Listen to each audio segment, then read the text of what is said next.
August 15 లోపు రైతు రుణమాఫీ చేసి తీర్తామన్నారు మంత్రి కోమటిరెడ్డి వెంకటరెడ్డి. చేయలేకపోతే దేనికైనా సిద్ధమే అని ప్రజల ముందుకే రామని అన్నారు. హరీష్ రావు మరోసారి మోసం చేసేందుకు వస్తున్నాడని సెటైర్ వేశారు కోమటిరెడ్డి. 15 నాటికి 2 లక్షల రూపాయల రుణమాఫీ చేయకపోతే ఇవాళ రేవంత్ రెడ్డి గారు గౌరవ ముఖ్యమంత్రి గారు చెప్పినట్టు నేను కూడా దేనికైనా సిద్ధమే. రైతులారా, తెలంగాణ రైతులారా, మీడియా ద్వారా చెప్తున్నా, దొంగ రాజీనామా లెటర్ 2 పేజీలు రాసుకొచ్చిండు. రాజీనామా ఎట్లా రాయాలంటే నన్ను అడుగు.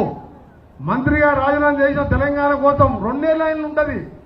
ఆ 2 లైన్లో ఒక్క లైను, ఒక్క కామా, ఫుల్ స్టాప్, ఒక్క వర్డ్ తప్పు రాసిన రిజెక్ట్ చేస్తారు.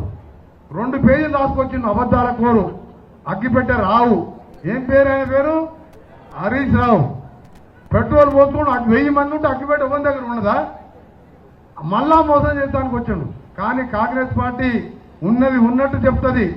ఇవాళ మేము చెప్తున్నాం, ఇవాళ మేము 36,000 కోట్లు 40,000 కోట్లు ఆగస్టు 15కు మాఫీ చేసి తీరుతాం, లేకపోతే మేము ముందుకు రామని కూడా మరొకసారి మీ అందరికీ కూడా చెప్తున్నాం. రైతులారా, టీఆర్ఎస్ కేస్తే అది మూసీలో వేసినట్టు లెక్క.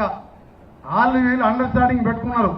మన మల్లారెడ్డి చెప్పిండు అక్కడ బయటకెళ్ళ ఈడల్లో అయినా నువ్వే గెలుస్తున్నావు పో అని. ఇక అప్పుడే అర్థమైపోయిన దుకాణం.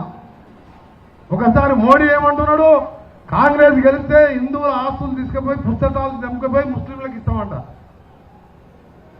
మోడీ గారే మాట్లాడాలి. సోనియా గాంధీ తన పుస్తలు తాడు దేశం కోసం పోగొట్టుకుంది. అందుకే ఇలాంటి పార్టీని తప్పకుండా సంకీర్ణ ప్రభుత్వం వస్తుంది. కేంద్రంలో రాహుల్ గాంధీ ప్రధానమంత్రి కాబోతున్నాడు. బీఆర్ఎస్ కేస్తే అది మూసీలో వేసినట్టు